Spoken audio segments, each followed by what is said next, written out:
Hi guys, I'm Arkisha and welcome to my channel. So guys, ngayon magdo-drawing tayo. Let's go. Gamitin natin ng bagong sketchbook.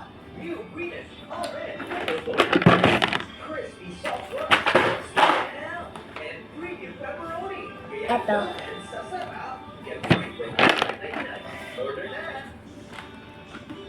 Ito muna gamitin natin.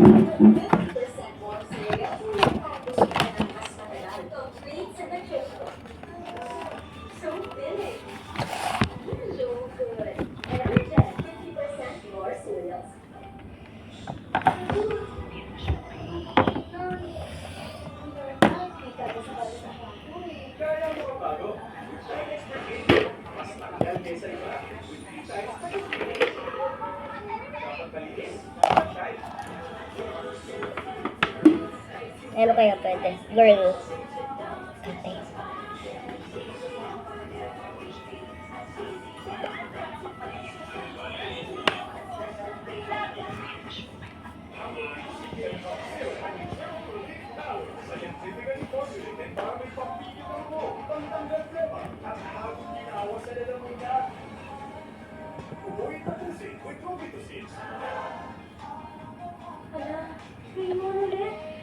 Yan.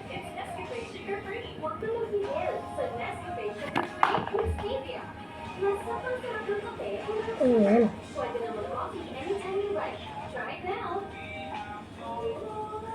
Matching comment.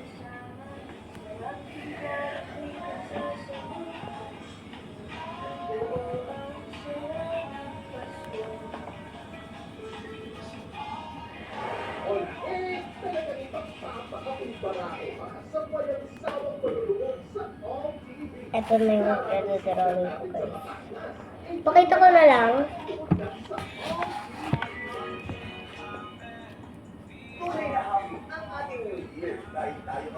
Together, forever, kapamilya, Kapamilya Channel sa OTV2 sa January 2 ako.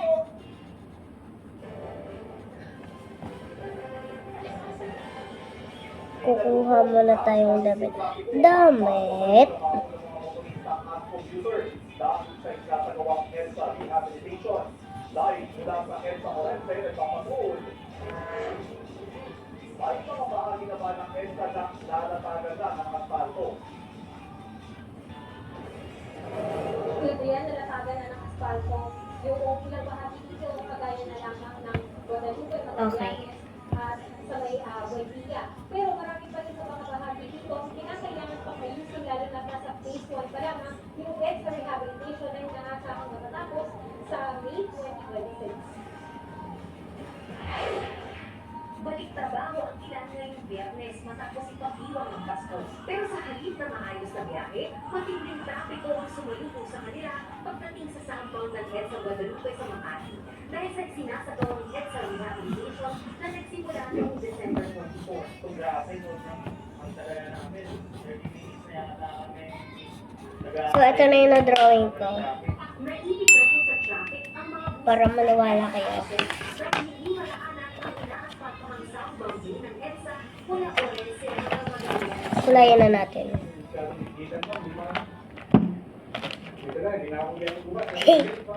Naiintindihan ng ilang commuter na itinaon sa holiday season ang magdamagang pakikubuli sa unang yugto ng EDSA rehabilitation na inaasahan. May saan mo po nalagay yung bigay na Ate Amayang Layo na, color? kasi kailan pa?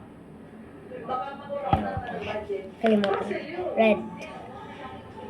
Red sa damit. Ay, wag. Ang transportation.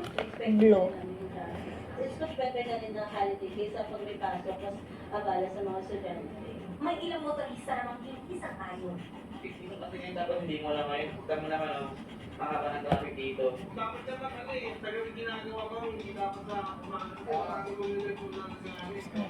Nagtedroy naman ng mga takuhan ang Department of Transportation mula sa Special Action and Intelligence Committee for Transportation para umalalay sa mga motorista. We have to maintain yung EDSA bus lane natin. Kaya kapag mapapansin nyo po, inuuna ng DPWH ilang bus lane. Kung talagang dedicated lane for the EDSA bus lane. Tuloy-tuloy din ang pagpupuli sa iba pang lugar sa EDSA sa bahagi ng Cat Avenue, Pasay Across Boulevard. Nakulayan na natin yung Sisimulan pants. ang pagpupuli sa inner lane ng Port Hair, Avenue black. at sa inner at outer lanes ng tramo hanggang Glorious. Ano ba to? Black. Adrian, ayon sa DPWH, may 20% ang pinakabong Wait ka. kasama ng mga Mami ko to, guys. Pregnant. Laki niya. Ganda. Apo. Eh, dito po mas malapit eh. Dito sa southbound, Hala guys, meron pala pa ding lagpas. Pala ba ding? ang usap ng mga sasakyan at pagdating sa may Ayala Avenue ay bumibigat na ang lagay ng Lagpas ba, Oli? tuloy na yan, Adrian, hanggang sa may Magallanes, papuntang Pasay at Westlex dahil lang ito sa volume ng mga Wait lang guys. Wala pa ako dito. So, ayun. Dahil sa hindi pagkakasundo sa National Police Commission o NAPOLCO sa unay ng balasahan sa pambansang pulisya. Naghahanap naman si Torre ng team at hindi pa tuluyang nag-retiro. Kaya napagatuloy niya ang kanyang 4-star rank. Ang pinakamataas na rango maaari lamang ibigay sa isang opisyal ng PNP. Ayon naman sa NAPOLCO, maitutuloy na pag-ibitig sa pulisya ang paglupa ni Torres sa bagong pwesto sa MMDA.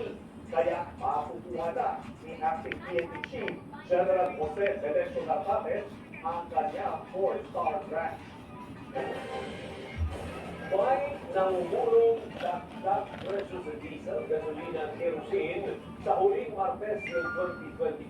Samantala, isusulong ni Energy Regulatory Commission Chairman Nino Juan na luwagan ang patakaraan sa pagpapakapit ng sariling linya ng kuryente at baguhin ang panguntunan sa disconnection at reconnection ng linya sa buong bansa. Okay guys.